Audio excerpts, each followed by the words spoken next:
It's the Deadline Junkies Screenwriting Podcast with your hosts, Jordan Imiola, Kerstin Porter, and Shamss. Well, as you guys may notice, Ran is not with us today because she is actually busy working on another show called Not Dead Yet. And coincidentally, it stars Gina Rodriguez, who is also the star of one of the shows that our guest wrote for. And today, our guest, oh yes, there it is. Our guest is Liz Sczudlo, a screenwriter for Awkward, The Following, Switched at Birth, Dynasty, and my personal favorite, who also stars Gina Rodriguez, Jane the Virgin. Welcome, Liz. Oh, thank you. Although I have to say, it's funny. I watched one of your Zooms, and I'm curious if anyone else doesn't identify as a screenwriter, because I always think of screenwriters as TV writers or as feature writers. Oh, no one. And like in the Writers Guild, when they talk about screenwriter issues, it always means feature writers. And I'm a television writer. I wouldn't even know how to write a feature film. Give me a lot of money to screw it up. But I thought you did Hallmark movies. Oh yeah, I suppose those count as yeah, that's true. Done some Hallmark movies. Touche. And I wrote a Lifetime pilot once that they recut and aired as a movie. So it has, I still get like angry fans on Twitter being like, why is there no ending to this Lifetime movie? I'm like, well, because it was a pilot that was supposed to go on for 22 episodes. So they cut the first two into an hour-long movie with no ending. They didn't correct that or anything. They just were like, eh. Yeah, they took what we shot and they made it into a 2-hour movie. So wow, it can be done. Yeah. Well, what made you want to write and create? Great question. I was like a highly dramatic theater kid with a lot of big feelings, and I always thought that I was gonna go to New York and do Broadway and like get to spend my whole life like being in the revival of Rent. And then when I was in high school, this movie came out that Diane Keaton directed called Hanging Up. And it was her and Meg Ryan and Lisa Kudrow as adult women trying to deal with their dying alcoholic parents. And there were a lot of themes and things in that movie that were really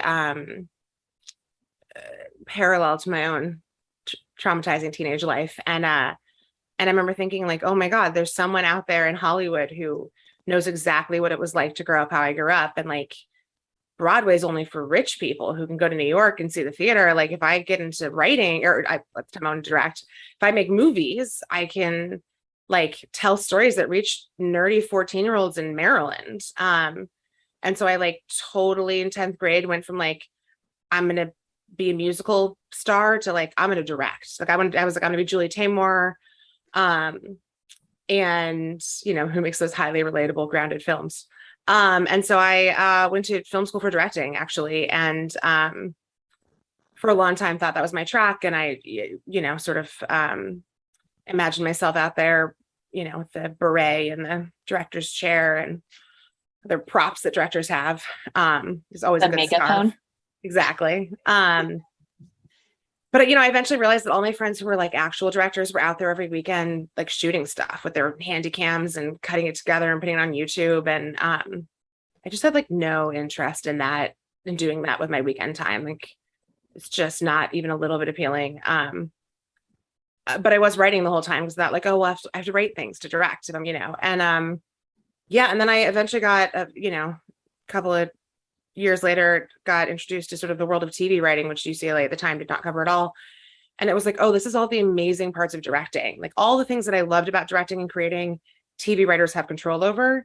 And all the parts I have no interest in, like figuring out the angles and the lenses and the blocking, like that's what the directors do over here. But as a TV writer, I can control casting and I can control the look of the show and the aesthetic and the wardrobe and the set deck. And so yeah, sort of my first time in a TV room, I was like, these people are doing exactly what I want to do, which is like tell stories, but get a little more of my own vision and my own sensibility into it than you would if you just, wrote a screenplay in your attic and sold it and never saw it again.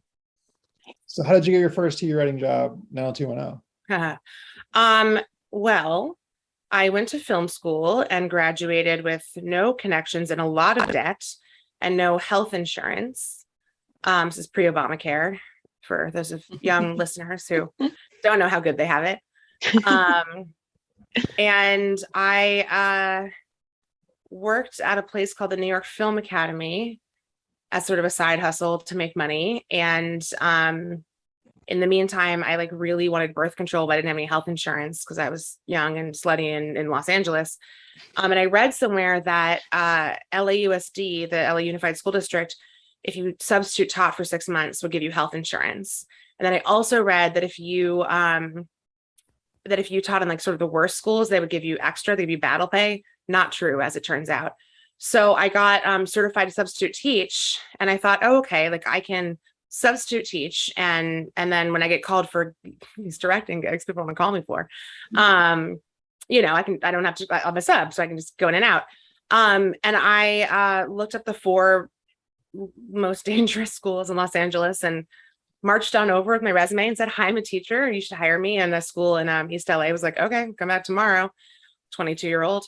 And I ended up substitute teaching at the school every day for like 6 weeks. And then the principal came to me around Halloween and said, hey, you're really good at this. Do you want to be a real teacher? And I was like, I'm an idiot. I went to film school. And she was like, that's fine. I don't care. It's really, she's like, classroom management's really hard. I can give you a curriculum. And so, this is all a really long way to say that I didn't get into the film industry after going to film school. I taught high school for 2 years.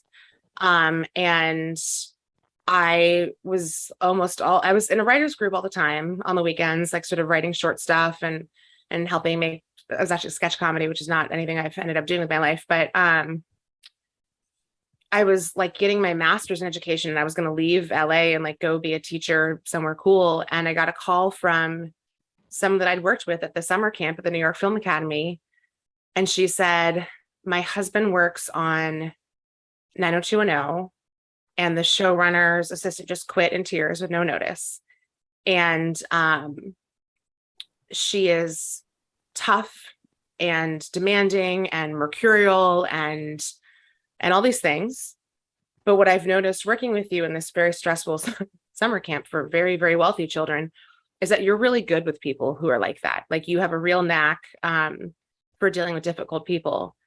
And if you can deal with her, she's also brilliant and inspiring and creative and an incredible writer. And I think you could really learn from her.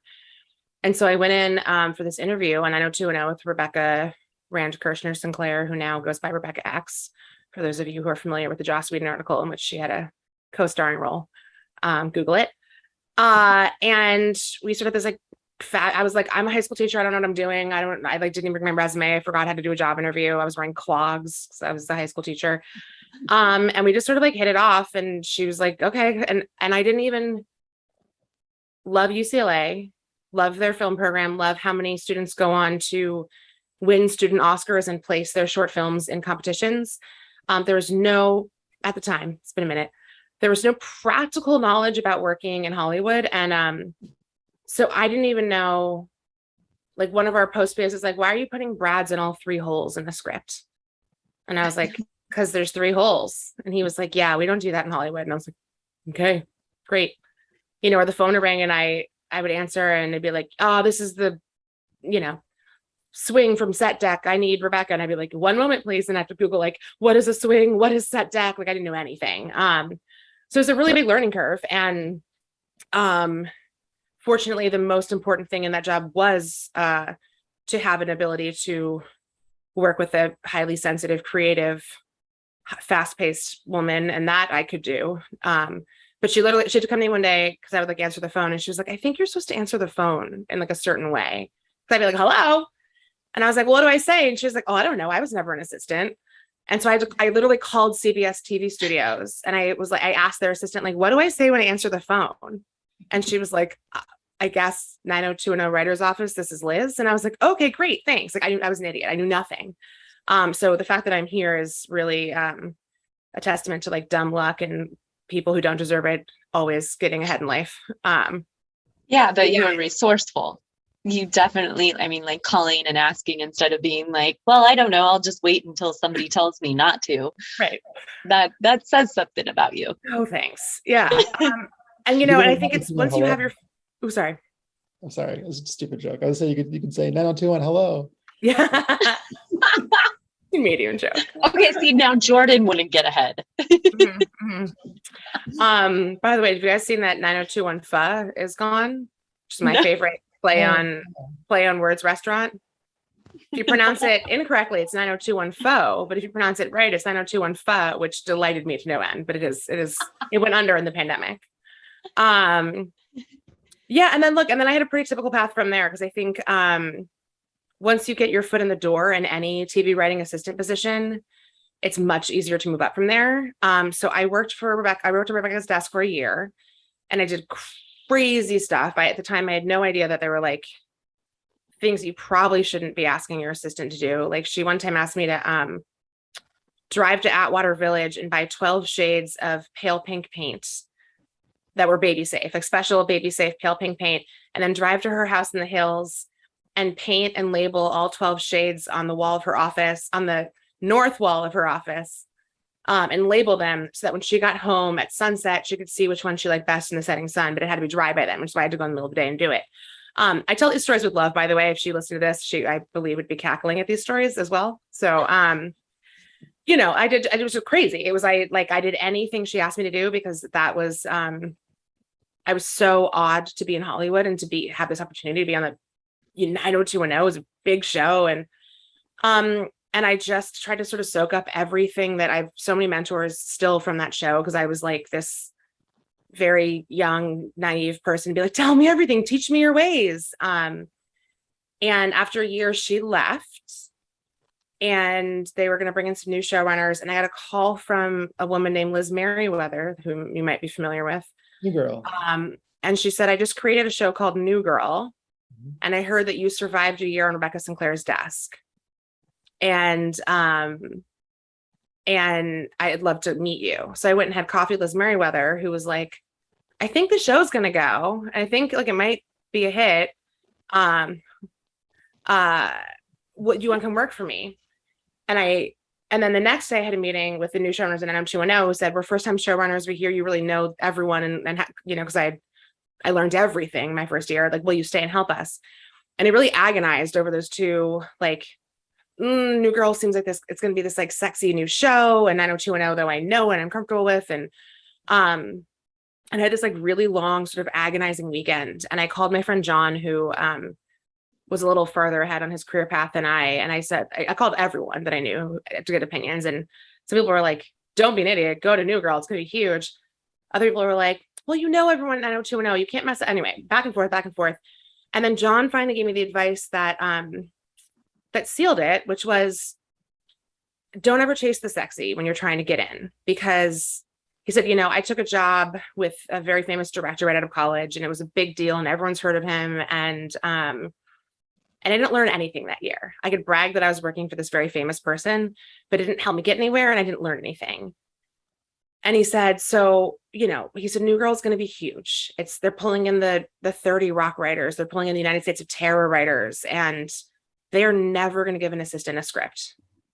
And he said, so what you need to do is figure out if 90210 is ever going to give assistants a script, because if they will, you should stay there and try to get a script. And he said, and if they won't, then, fuck it, go over to New Girl and meet some new people and make some new connections. But your goal isn't to be on a show that's going to impress your friends and family when you post it on Facebook. Your goal is to get onto a show that has a path into writing. And so I went back to the 90210 showrunners and I said, here's the deal. I want to be a writer. I want to do this. I'm not going to learn anything new. I learned every single thing there was about 90210 last year. Like, I can say with certainty that nobody knows 90210 better than I do. And so the only thing left is to know that maybe you'll help me get ahead and get on this path to writing. And they said, give us 1 year on our desk as our assistant so we can get our feet under us as showrunners, and then we'll make you writer's assistant and give you a freelance. And so I called Liz Merriweather and I turned her down, and I didn't. I chickened out. I wrote her an email and she never responded. And I, for many years, dreaded the day that I'd run into her. And then I finally did last year, and she had no idea who I was. Didn't even remember. And I stayed at 90210, and sure enough, I did a year on their desk, and they said, whenever you're not working, whenever you're not busy, come sit in the room, come listen, they were really mentorly showrunners. And then they kept their promise, and they put me in the room the next year as writer's assistant and said, your writer's assistant, but pitch as much as you want, contribute as much as you can, and we'll give you a script. And they were true to their word. And then we got canceled, and I went on to be a writer's assistant on another show. And after a few months, I got a call from some writers from 90210 who had taken over another show's showrunners and were like, we're going to staff you. So it was like that year in that room where I was really empowered to have a voice and speak and pitch, that got me my first staff job too, because those writers were like, you were so great as an assistant, we'd love to bring you in as a staff writer. So that was a very long story. Sorry. I loved it. Yeah, And that's you great. downplayed it, but I have to say, it wasn't just dumb luck. I mean, you were resourceful. You learned as much as you could. You were a sponge and soaked up everything. Yeah. You went out and got more information. You figured out how to paint this pink on a wall that is, you had to find out is northeast. I'm not even 100% sure how to figure that out at this point in my life. And you made things happen, and you were likable, and you made a good impression enough that people want to be around you. So you did a lot. I'm going to respond to that because I actually think there's something very important in what you said. There's two parts of it. The first part is the painting the pale pink paint. And I think it is important to note that we are in a different era of television, and there are healthier boundaries generally, I think, between showrunners and assistants. And like at my last job, there was a sign that CBS posted in like every public room that said like, CBS Television Studios wants to remind you that television assistants may not be used for any personal, whatever the language was, but basically like they literally posted signs around being like, they can't even make you a doctor's appointment, right? Like, so, well, yes, it is so true that my hard work paid off. I also think there's like a really fine line between letting yourself get taken advantage of and abused and do a huge amount of work for not enough compensation. So I don't want people to walk away from this being like, I'm going to sell my soul and that'll get me to TV writing. Cause like, I don't know that that was actually the right choice. I probably should have had a boundary at some point with her, but the second part I think is really important, which is the, it's funny because I brought up the screenwriter versus TV writer thing at the beginning.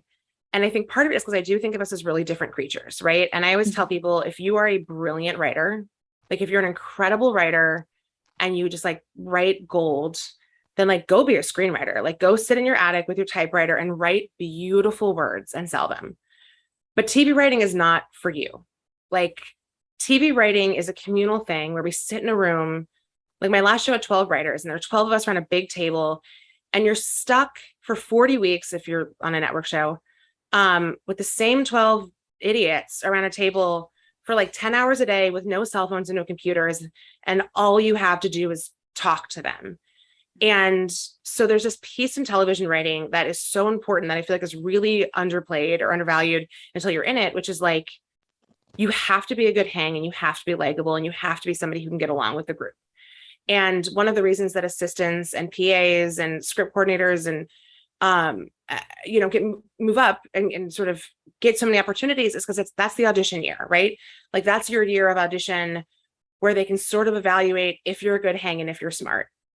And I know I've said this before because people tweeted at me sometimes. I said it on some other panel or something, but I can, as a showrunner, I can take your shitty script and rewrite it, right? Like you give me episode 10, it's like, I'll take it home. I can do my past and turn it into the network. I can't do that to your shitty personality. And I think that is like the most important thing to know about TV writing. And so it's like, it's very dumb, but like the PA who comes in and like restocks the Diet Coke and puts the warm ones in the back and moves the cold ones to the front, you're like, that person is so thoughtful. They'll be amazing in the room. I'm going to remember Tony because he was so thoughtful. He put the cold Diet Cokes in the front. And you're like, that's so stupid. What about my writing? And it's like, my big secret, like my big shame is that when Patty and Laura, my first showrunners, gave me my freelance, they had never read me. I was like, do you want to read my script? And they're like, no. They're like, honestly, we're busy. We're gonna give it to you either way. So like, it's fine.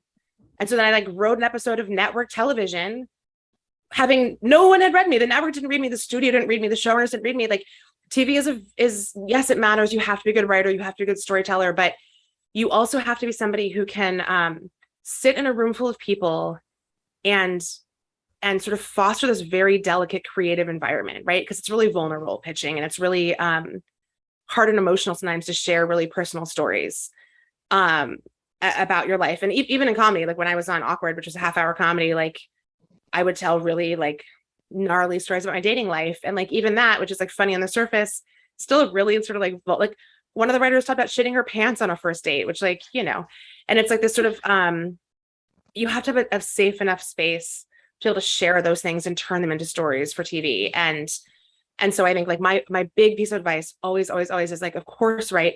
Make your writing as good as possible, but don't be a dick. Don't be the asshole who comes in the room who's like, I won these 4 fellowships. I'm an amazing writer, because like, I don't really care. I can always rewrite your script, but I can't rewrite your personality and who you are in the room. And that's in TV sort of the magic of what makes a great room and a great experience. I love that. It's so exciting to hear that good people get ahead and people who care. Because sometimes I feel like in this industry, you feel a little bit like the people who cross the boundaries and take advantage of you are the people that get ahead. So it's really nice to hear that that's not necessarily true. Yeah. I mean, look, certainly there's enough horror stories that it works the other way too, but we won't focus on those right now. Instead, we'll focus on your writing, and you do so many, and they're all kind of drama, but I love that you do stuff like teen drama, like Switched at Birth and Awkward. You do thriller, like The Following, and then you do Jane the Virgin, which is basically a satire of the telenovela. And do those other forms, did those help you be able to write Jane the Virgin?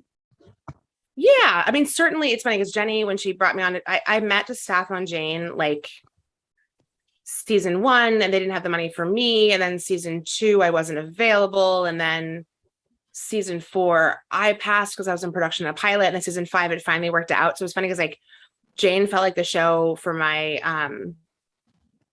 it was like, we were like the ships in the night. It was a show that I always wanted to work on. And they wanted me consistently, and we just couldn't. And then finally season 5, it worked. And that was one of the things Jenny said is like, we have sort of these fun, thrilling telenovela elements. And like, I don't have any writers in my room who've done like The Following. So yeah, I mean, certainly it helps to have, and look, it helps to have something on my resume too. People are like, whoa, Switched at Birth, the gentle family show about like deaf kids. And then they're like, The Following, where you murdered naked women every week. Like it, I think if nothing else, it makes me seem intriguing to people, which sets a high bar and a lot of disappointment when they actually meet me. But yeah, and here's the thing. It's like, when I interview on a genre show, because I've done, gosh, I think I've sold 5 or 6 pilots too, only one of which got made, none of which have made it on air. So take my advice for what that's worth. I've done 2 genre pilots because I like came up in the world of Buffy and Veronica Mars and like sort of that. I think I've spent most of my career like really secretly just wanting to like make something like that. And but that said, when I interview in a genre pilot, what I say to the showrunner is, I am a big picture story arc, character arc person. Mm-hmm. So if you are bringing me in, like I have a friend who's a genre writer who is just encyclopedic knowledge about the Marvel universe, about Lord of the, just all of the fandoms that you can be a fan of. And she has thousands and thousands of comic books. Like she can bring the authenticity to any comic book show or any genre show. Like she's written for some like very, very, very cool genre stuff and like big stuff. I'm not, if that's what you're looking for, if you need someone to bring those details, like that's not me. But I think the reason I'm able to work in so many different genres is like, is because I know my strength, which is that I'm a character arc storyteller. And so I can come into your genre show and say like, great, let's figure out a really compelling story arc in a really compelling way in which this genre is going to feel like allegory for something in the real world, and a satisfying twist and an unexpected, roadblock that pops up, and character relationships that feel complicated and messy in the best ways. And then Beth, you come on over and make sure that all the genre stuff is working, right? And it was sort of the same. Awkward was a half-hour comedy, and in the Awkward room, I was like, I don't want to pitch any jokes. Like, I'm gonna like figure out the stories, and like you guys can make it funny. And my bosses one time were like, first of all, they're like, you are funny, which I love to be the funniest person in a drama room. I'm certainly not funny in a comedy room, but they made me stay. They were like, you can't go home until you write 15 alts for this one joke in a script. because they're like, you keep on saying you can't write jokes and like we are not. And so I just sit there until like 7 o'clock at night and write 15 alts for punchlines for a joke, and it was like the worst day of my life. So I've learned, like, it's a skill that I've sort of picked up, but I do think like the real answer is that I know what I'm good at, which is like any satisfying show, no matter what genre, no matter what length it is, has a compelling story arc, compelling character journey, has great conflict, it has sort of messy relationships. And like, those are the things that I can bring to a show. And so I think I get a lot of opportunities. And this is where it's sort of the longer you're in the industry, the easier it is, because someone can call my last showrunner and say, hey, what is Liz good at? And he'd be like, oh, she's a story person. And then they'll be like, great, we have genre people. Let's bring in a story person, make sure our story's there. So did that answer the question? I started rambling. Yeah, it did. It was, you gave us a lot more good stuff too. So thank you. So I love that you're doing this satire of a telenovela. And I think that the show in general and your episodes do a really great job of making it a satire, but not going so over the top that we end up with something that's like the SNL sketch Californians. Yeah. So how are you able to balance that and have the comedy in it without it being ridiculous? That's a great question. I think that we never thought of it as satire, to be honest. We thought of it as an American telenovela. And so it helped that we were not trying to poke fun at something. We were trying to push the boundaries of a genre that was already outsized and sort of zany. And this is where I have to give credit to Jenny Erman, right? This is why you want a fantastic showrunner with a really clear voice, because it was in her gut what was too broad and what was too big and what wasn't. So like, we would pitch things in the room sometimes that I'd be like, this is so crazy. Like, this is insane. And then Jenny would be like, yeah, that's going to work on this show. And I was like, what? And then like, you'd watch episode and you're like, yeah, she was right. I don't know how she knew that this thing was going to be way too broad and way too big. And that thing, like, the thing that popped in my mind when you were asking is, we did a whole show within the show where Rogelio, our telenovela star, was in a intergalactic space drama, and he was the president of Mars, but the atmosphere had changed his genetic makeup, and so he sprouted like a articulated tail that could do things on its own. And like, the bit whenever we went to set with him in Brooke Shields was that like, he would be talking and his tail would like grab a glass of water, and like so broad. Like, that is the stuff of like Alf, right? That's like it's like a sitcom. And it's to me, I there's no answer besides like, you hope to have a genius like Jenny Erman at the helm who just knows in her gut what's going to work and what's not going to work. And sure, sometimes, every once in a while we hit on a storyline that was sort of like, as every show does. But I think like, that's also the beauty of TV, is that you have a room full of people and they can pitch things from very small to very huge. And you hopefully have a showrunner who can sort through that and say like, yes, no, amazing. Or like, terrible, try again tomorrow. Because yeah, I mean, there were certainly, especially the Rogelio stuff, like we would spend like 3 hours sometimes going down the rabbit hole of like increasingly ridiculous stuff. And we would like crack ourselves up. And then like Jenny, and actually David Rosenthal was one of our EPs. He really had like, he really had a handle on Rogelio and all those storylines. So like, he was sort of the Rogelio whisperer, and like, he could really thread the needle on like what was insane and what was perfect for that character. Oh my God, I love Rogelio so much, and his storyline and everything. It just, every time he was on screen, I was so excited. And you if you ever meet Jaime, will love him too. He is Rogelio in the best of ways. Like, obviously Rogelio is ridiculous and Jaime is a real human, but like, what made Rogelio such a great character is that Jaime is such a great character and such a like fabulous human being. And he, he's so smart and such a good actor. And, but he's just exactly who you want. I remember I met Steve Carell once at a red carpet thing, back when I was interning in entertainment news. And he was so serious on the red carpet, right? Like, and it was just fascinating because he was like, I think Sevilla Vargas was doing the interview, and she asked him like, how do you how are you so funny, basically? And he was like, well, I take it really seriously, and I play I find the truth of the character. And it was a really actory answer. I mean, it was like lovely and smart, but it was like, well, I don't think of it as a joke. I like find humanity and I ground it and I whatever. And because I'm playing it straight, it becomes funny. But it, like, in person, he was like very grounded, very real. He's like someone's, I don't know, nerdy chemistry teacher dad or something. Jaime Camille in person is like as fabulous as you want him to be. So I just like highly recommend, if you ever happen across paths him out in the wild, like bask in his aura, because truly part of the reason that all that insane Rogelio stuff worked is because Jaime is the one of the few humans on earth who could pull that off. If I ever become a stalker, I'll go ahead and stalk him. Thank you. He's worth it. Don't sue me, Jaime.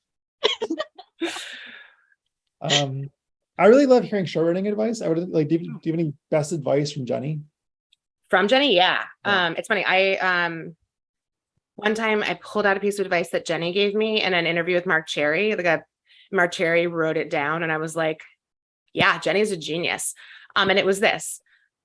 I remember talking to Jenny about, I must have been my season 2 staffing meeting for Jane, about season 1 and how much I loved it, and how all the characters were so nuanced and whatever. And Jenny gave this piece of advice that has this now just become Jenny Erman fan podcast. Welcome, friends. We've got stationery. Jenny said, I do a pass on every script from every character's point of view. And that way I know that, because it's important to me that the villains think of themselves as the hero of the story, right? And like Petra, who was so evil season 1, everything Petra does has to be because she thinks this is her story and she's the hero, and it has to make sense in the context of her acting and what would be the heroic way in the story in her head. And if you get to a moment where they're just being evil for drama's sake, or because it helps your main character, or because it pushes your story along, that's when it begins to feel inauthentic. And that's when it begins to, not work. And so it's painful, because you have to go back to the writer's room and say, like, this thing that made Jane's story really work well isn't ringing true to me. We need to find out a different way, a different obstacle to throw Jane, because Petra being evil for no reason isn't a good enough reason. And I think, like, it's funny because it led to this great conversation with Mark Cherry about how, like, you have to understand the psychology of the characters, right? And how, like, you can have really, because he's written some of the craziest women on television. And he said part of what informed that for him was talking to his friend who was a psychiatrist or a psychologist or something, who said, people who are struggling with mental health issues don't ever think that they're crazy. And it always makes sense in their heads. And that's in a, sort of more upsetting ways, someone who struggles with mental health issues and believes that all of my actions make sense. This sort of the same advice, right? Like, you need to think about it from every character's point of view, because otherwise it's going to feel stagey and fake. The other great, okay, here's my other tidbit that I never ever have let go of. I was the writer's assistant after 90210 got canceled. I went over to The Following as a writer's assistant before I was a writer, where the fabulous Kevin Williamson was, the creator and showrunner. And man, if everyone could just spend 2 weeks in a writer's room with Kevin, it's like, I think I've learned everything I could have learned in grad school about writing. He's just, like Jenny, he's like a genius. Like, he's just a brilliant mind who like, some days I would leave and like cry, because I was like, my mind is never going to be that sharp. Like, I will never have a brain like that. Like, I will never be able to do what he does, because like, he's so smart. That said, so season 2 of The Following, we had a lot of procedural writers, because it sort of feels like a procedural, even though it was actually a serialized drama. And so they're really smart writers and they're really good at what they did, but they had all come up in rooms where you start the story from a place of like evidence and blood spatter and from plot, right? Like, you figure out who the killer was, who done it, how do you twist it to hide that, how do you make it feel surprising? And so it began as plot and not story. And Kevin would come into the room, because pretty quickly, I think he realized that was an issue with the room. And he would say, episode 4, what's the story? And the writer would be like, well, so Kevin Bacon finds the blood spatter and it leads him to this. And he's like, nope, that's all plot. What is the story of this episode? I will not hear you pitch it unless you can tell me what the story is in 2 sentences or less. And it amazed me how many of even like our co-EPs couldn't do that because the procedural world, and again, really good writers, I'm not knocking any of them because they're all, running big, franchises, and I'm here in Van Nuys in my tiny house. But it was interesting having come up in this sort of soapy world and this drama world. I approached story very differently. And I remember like the first time I got brave enough to really like ever speak when Kevin was in the room, we were on episode 4 and nobody could say what the story was. And he was like about to leave because he was like, all right, if you don't know what the story is, I'm not gonna listen to the pitch. And I said, can I try? And he said, okay. And I said, I believe the story in this episode is that Ryan thinks the best way to keep his loved ones safe is to do everything on his own. But through seeking the bad guy as a lone wolf, he almost loses everything and realizes he's only going to win if he opens up enough to become part of a team. And Kevin goes, that's a story. Ryan's emotional arc is lone wolf to team player. Now you can pitch the plot to me. And first of all, it was the best moment of my life. But beyond that, I was like, oh, I get it. I get why Kevin's stories are so satisfying because he is you always put story first. And when I write pilots and when I, when I start to flounder in my own writing, I always go back to that 1 or 2 sentence, like, what is the story that I'm trying to tell? Because I'm getting caught up in the plot and I'm getting lost in the details. And this is a story about blank. So that's my best writing advice. By my best, I mean Kevin Williamson's best. We all just are soaking up other people's information. So nothing's really new in this world. Yeah. But I'll give you credit. Thanks. Perfect. Awesome. Yeah. So you talked about an antagonist, but I want to talk about protagonists for a second. And you actually touched on one of the big things that writers have a problem with antagonists. Usually they aren't fully developed. Mm-hmm. And you just talked about that, and that's awesome. And now I want to know about protagonists. And a big problem that people have with that is they don't give them a flaw and they're not flawed. Do you have any tips for that? You do a great job with Jane the Virgin. No,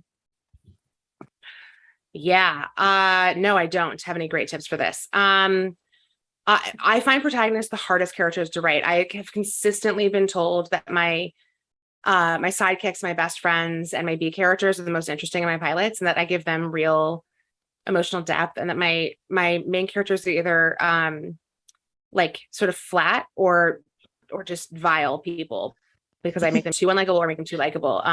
It's so hard. It's so hard to thread that needle. And I think it's still something that I'm learning. I guess I'm taking a pilot out right now, and I feel the best about my protagonist that I've ever felt, although we'll see if the industry agrees. And I think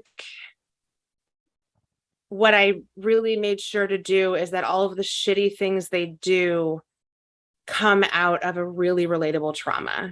And I think like Veronica Mars is a really great example of that. Like Veronica Mars made so many mistakes, and sort of bad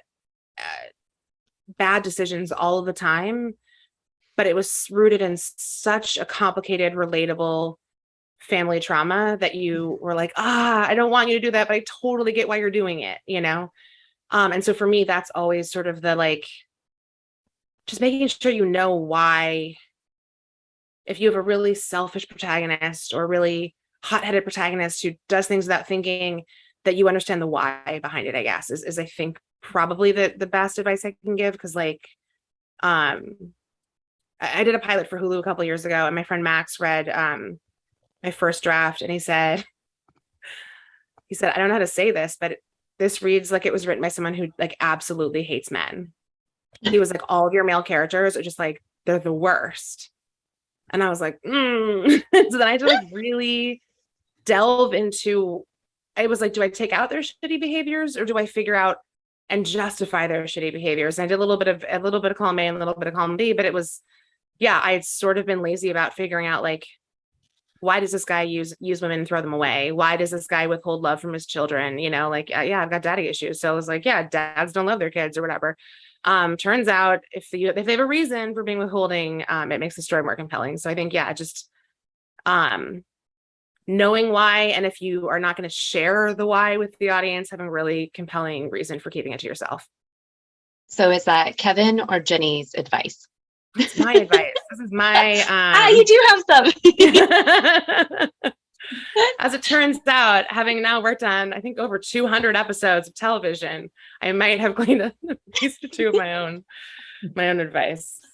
And I think we don't always get it right? Like it's I'm coming off of Dynasty on CW, which probably no one's seen because no one in America has ever watched it. But our lead character is this woman, Fallon, and the bigger of an asshole we made her, the funnier she was. But my boss and I were sort of constantly in a likability back and forth, where I would be like, this scene is so funny. I hate her, dude.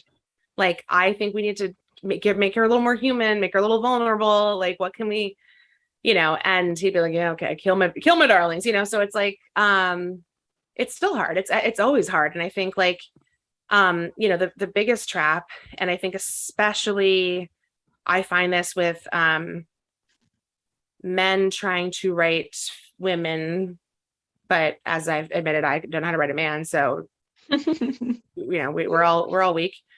I think people can confuse like quirky and sort of that like manic pixie dream girl thing with interesting or likable. And so I think like, they're like, oh, she's got funny stockings and 4 cats. And I'm like, that doesn't make her more interesting to me. You know, it's like, I think finding the things that make people interesting to you in real life and trying to like imbue your heroes with that.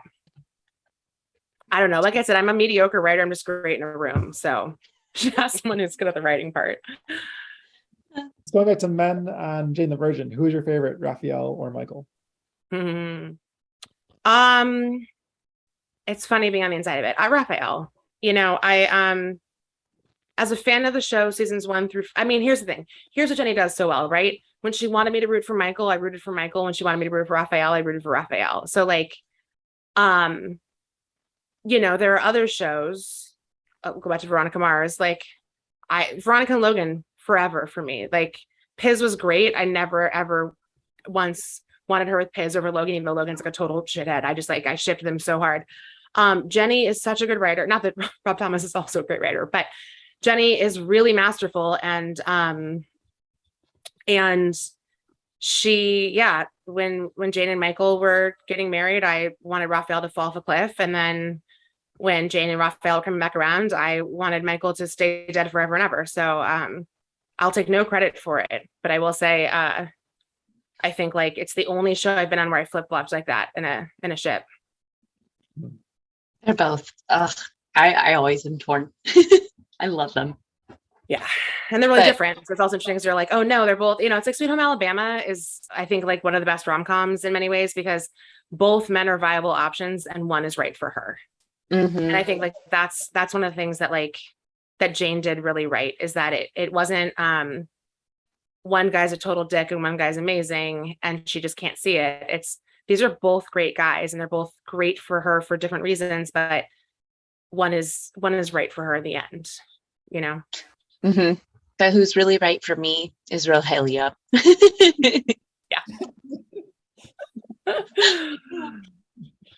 Yeah. So I think right now you're back with Jenny, I think, on the CW with the archived. Could you talk about that yet? No, I mean that died several years ago, but I will. Okay. Sorry. No, so I'll talk about it though. So yeah, that was an interesting project because so when I was on Jenny approached me and said, I'd love to do a project with you. Do you want to write a pilot? And I was like, yeah. And so I was very lucky because CBS, who's the studio that Jenny, you know, has a deal with, was like, what do you want to do? And I was like, can you get the rights to this book for me? And they were like, okay. And so CBS shelled out a bunch of money to get the rights to this book. And again, like something that would not be accomplished with me by myself at that point in my career, but with Jenny at the helm was like, you want rights to this book? You got it. And it was interesting because we really specifically developed it for the CW. We didn't pitch it anywhere else. And when I sold it, it was an hour teen drama, very much in the vein of Buffy, secret teenage sort of ghost fighter, living a double life, trying to keep it from her parents and her friends, why she was always bruised up and sneaking out and whatever. After we sold it to CW, the network said, we've just canceled Supernatural and we really need something to fill that space. So can you make it a dramedy with brothers? And I was like, no, I can't. Adult brothers. And I was like, no, I can't turn my moody teen drama into an adult dramedy with men. I can't even write men, as we've established. And so we sort of finally settled on an adult dramedy with sisters, which I'm more experienced with. And it was just a fascinating process because, yeah, I mean, working with Jenny is a dream. I will say, like, the thing that always happens to pilots is, like, especially genre pilots, is like you have a sense of how much genre should go into it. The network has a sense, the studio has a sense. So, like, I think one of the biggest learning experiences for me in that pilot was, like, make sure that you have the right network for you. I love CW. I've spent a lot of my career there, but, like, all of the sort of really cool ghost hunting stuff that I thought made it so unique, CW was like, yeah, boring genre, let's skip it. So in the end, it was like very little genre, a lot of sister drama, and it didn't go, which is fine. But it was a good experience to sort of, like, you know, you're balancing Jenny's notes and Jenny's executive's notes and the studio's notes and the network's notes. And I was also wildly pregnant at the time. I was writing it with my first child, and that was a challenge too. But yeah, she was nothing but love for her and her production company, because it was a great to sort of get to develop under her wing and see her process. And nice. So stepping away from TV shows, we're going to go to your screenwriter side and talk about the Hallmark movies. I just want to know real quick, because we haven't talked to anyone who does that, and that's such a specific genre, not just rom-com, but Hallmark. What is that like? I've heard they have strict rules on what you can and can't write. Is that true? Yeah, I will say that nothing in my career has been harder than writing for Hallmark. And I keep on going back for more. Like, I just pitched them a new movie.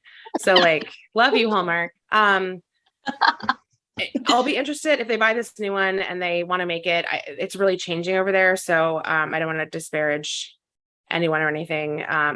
Knowing, I mean, not that I would anyway, but when I first wrote for them, they had a very specific brand. And I think one of the things that makes them the most successful cable network is they know their brand and they know exactly what works for them. And but I remember I was getting this note over and over from the executive, like, I need you to, like, age up the dialogue a little bit. Like, it's too hip, it's too whatever, you know, these are women in their 30s.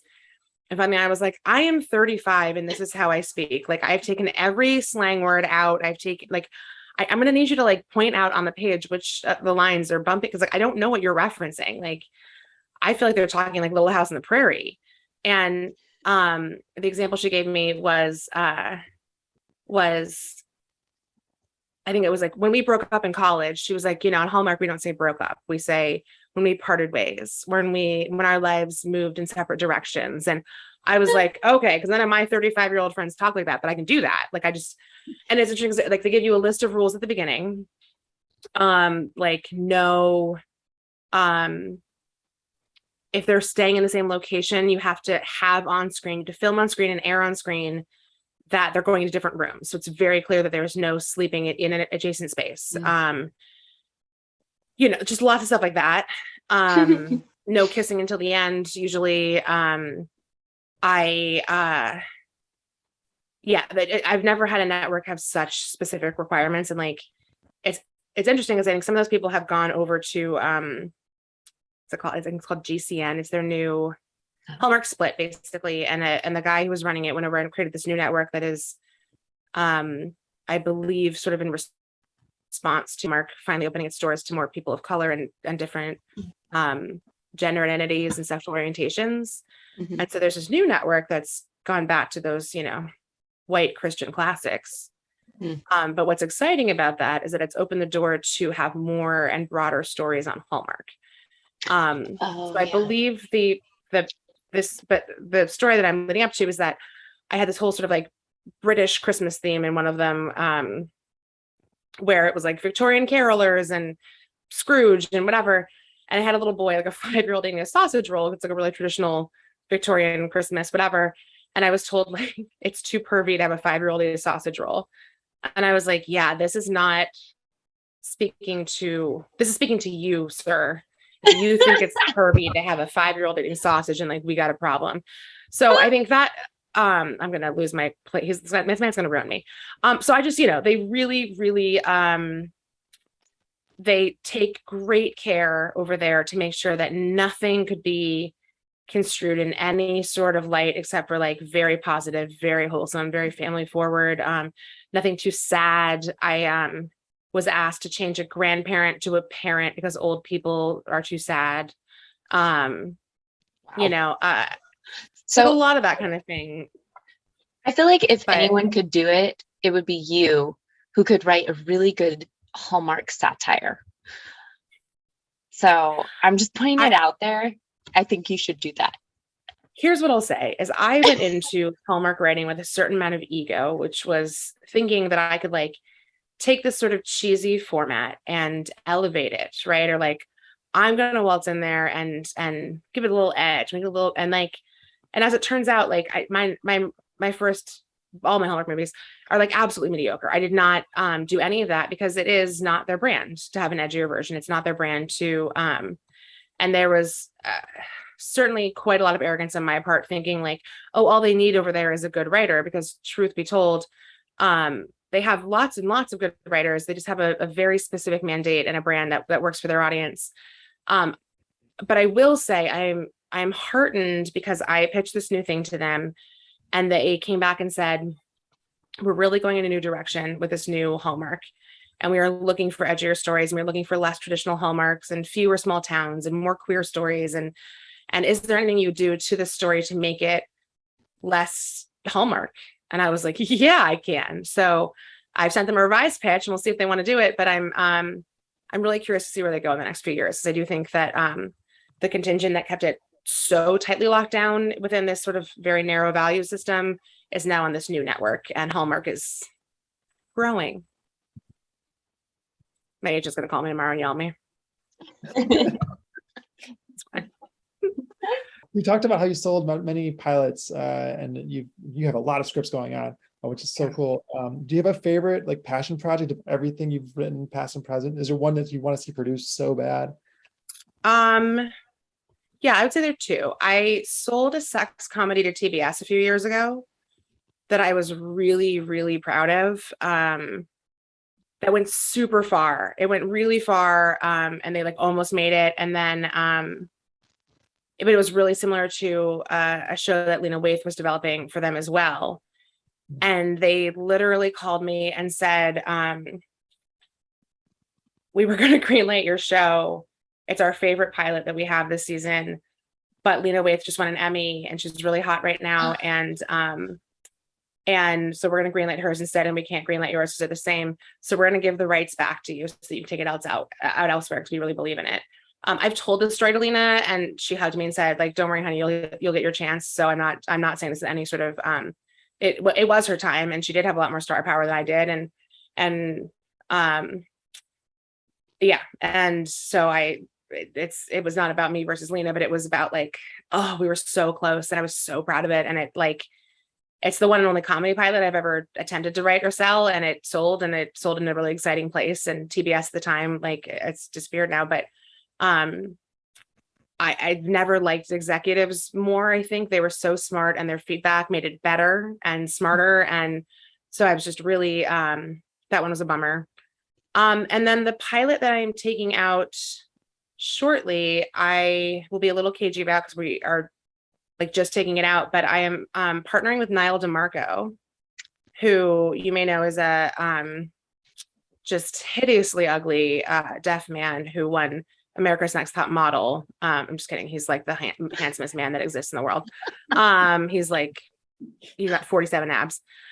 He won Dancing with the Stars, and he won America's Next Top Model, and he's also an actor, and he just wrote a memoir that was a New York Times bestseller. And anyway, he is really passionate about getting deaf stories out into the world and making more opportunities. There's so many amazing deaf actors and deaf talent who, like, they all fight for the same role every year. It's just one deaf story a year, basically. And I have been trying sort of since Switched at Birth, and my great experience on that show, to get a deaf story, and have been told a lot, like, oh, people don't want to read subtitles. And then Coda came along and really, like, changed people's mind. And they're like, oh, maybe deaf is cool now. And so my agents are finally letting me sort of like pursue this project that I'm really excited about. And I pitched it to, I just like cold called Niall's company. I mean, I'm my agent. You can't just call production companies. Sorry, viewers, listeners. My agent called Niall and was like, Liz Sczudlo wants to meet with you. Will you take a meeting with her? And he said yes. And I pitched to him, and he's into it. So in the next week or two, we're going to start trying to take that out, and we'll see if anyone wants to buy it. But yeah, I'll be really, it's the first one in a long time that I like really want, and it's funny, as I say this, I realize almost all of my pilots have been based in IP. I just did a big adaptation of a best-selling book from the 90s, and with Callie Corey, who wrote Thelma and Louise. You may know her. She created Nashville. And Callie and I spent like 3 years doing this like really big project that is not going forward. I told you, I'm really good at killing pilots, guys. And even though it was 3 years of my life, and it was so exciting, and it was Callie, and it was a really big production company, I think probably something about it being IP and it being someone else's story that I was adapting made it a little bit less. The two pilots that I've like, have been like the ones that are really personal to me, that I really like, that are, I guess, original ideas that I have put sweat, blood, and tears into. Well, I think most writers kill many pilots, by the way. Well, at least on this show, we've had many talk about their shows dying, whether it was them or someone else. So you're not alone on that, but it still hurts. Yeah, I mean, I think people don't realize how many pilots die every year, right? Like in a traditional network, if you're talking about the networks, they'll buy like 75 to 100 pitches. They'll shoot 10 to 15 pilots, and they'll put 6 of them on the air. Yeah, so the death toll is high. Yeah. It's much harder to make a pilot than sell a pilot. Mm-hmm. Yeah. So you've given some like amazing advice. Is there any more advice you would give to up-and-coming writers that you haven't already given to us? Yes. I would say to stop blaming people of color when you don't get jobs. There is, I've heard from both people that I have colleagues in the industry, and a lot of angry men on Twitter. There's this sort of notion and this sort of running thing amongst white people. Not a lot. I mean, some of them. There are some good white people out there.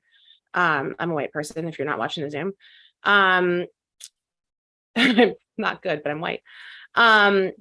It's become very easy to say like, oh, I was so close to getting this, but they had to cast a minority. They had to do diversity casting. And I think a lot of showrunners and a lot of studios and networks and a lot of agents are doing some scapegoating right now, where it's easier to tell someone that they didn't get a job because they weren't white than because they are white, rather, than because someone didn't respond to the material, there wasn't room. And I just have to say, as somebody who is in these writers' rooms pretty actively, I have been in some of the most diverse TV rooms, just by the numbers. And I don't think I've ever been in a room that was over 50% non-white. And so I think this might be sort of like serious and soapboxy writing advice to end on, but I just think there is a weird, dangerous path to making its way available to some people right now, that where it's easy to be like, oh, I'm so talented, I'm so whatever, I'm getting excluded because there's only room for diversity hires right now. And I can tell you, as someone inside the industry, I'm still surrounded by white people all the time. And so I think like we are all in it together. We are all trying to get hired. We're all trying to get our next job. last year I had like 3 offers when Dynasty season 4 ended, and I stayed on Dynasty. This season then we got canceled and I had no offers. And it's, it's just sort of how the pendulum swings and what jobs are available and what is open and what's not. And I just think supporting other writers, respecting their journey, respecting their climb, not feeling competitive with them, because it's not productive or fruitful to let the competition fuel you. I think it's really the only person you should compete with is yourself in trying to get into this. And then, I guess the other thing I would say is like, don't wait for your life. No, I'm gonna start over. You can cut this part out. I've learned podcasts you can edit. My other piece of advice is don't put off on living your life until you make it. I think so many people put aside really important life things because they're waiting for like, well, once I'm a writer, or once I've made it, once I've sold my script. And I started therapy finally when I was working on The Following as a story editor, which is like a second level. It was my second job on staff as a TV writer. It's like it meant that I was in, right? I survived my first year as a staff writer, and I was now into my second year as a real writer. And my career was looking promising. I was on a Kevin Bacon show, and I realized like all of these things that I thought were going to like fall into place and like click into, the puzzle and make sense.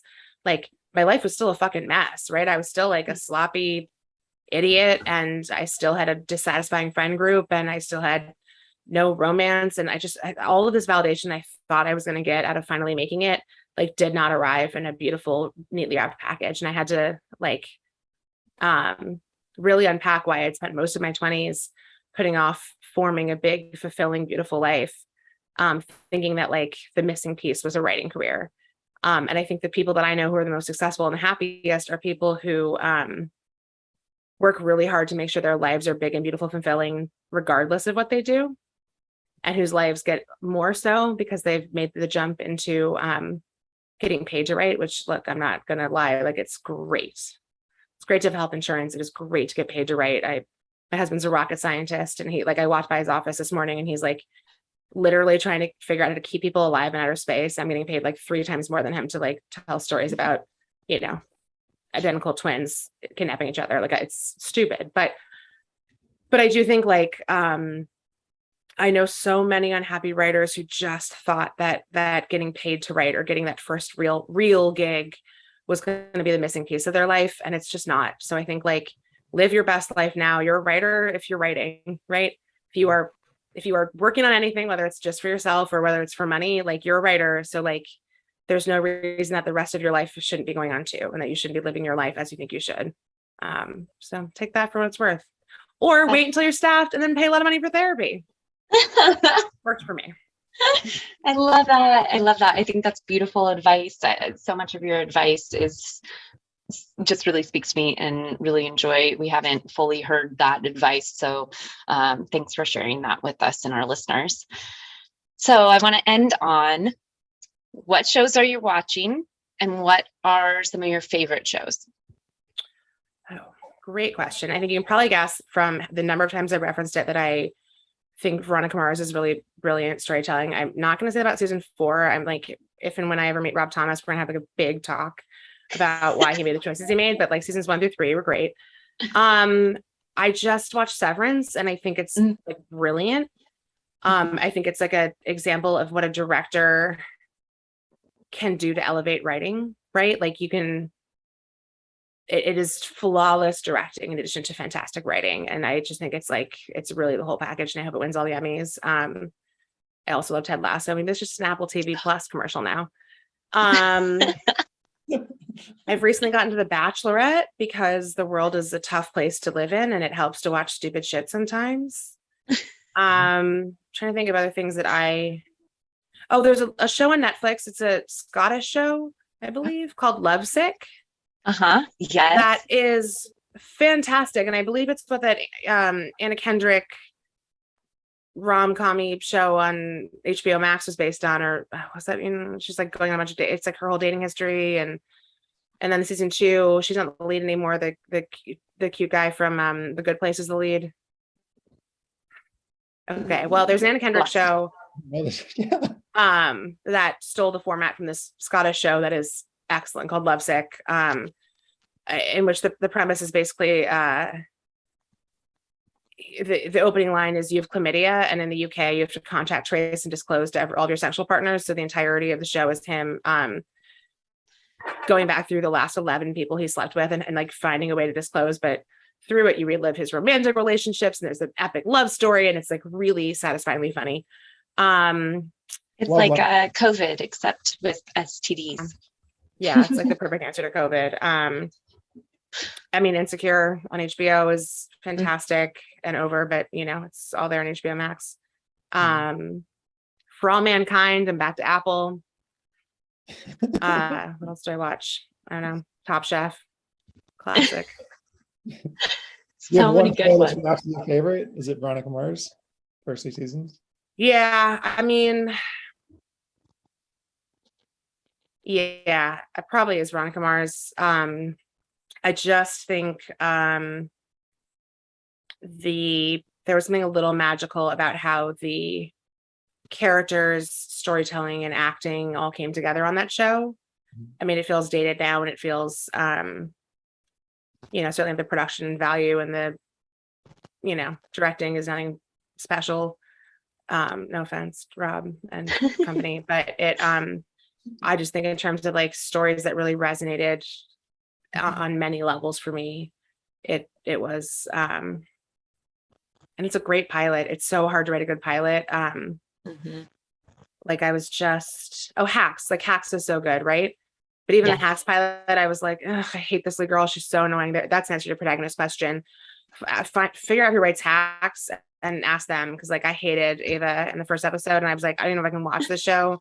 This girl is so unlikable and so unsympathetic. And then by like the end of season 2, I die for her. So yeah, pilots are hard, and I think Veronica Mars is like a pretty near perfect pilot in a lot of ways. So amazing. Yeah. Well, thank you so much for joining us and giving us wonderful advice, whether it was your advice or Kevin's or Jenny's. You gave us so much good stuff. So thank you. Of course, thank you for having me. Thank you. Guys. Subscribe, rate, and review for more episodes. Thanks for watching the Deadline Junkies Screenwriting Podcast.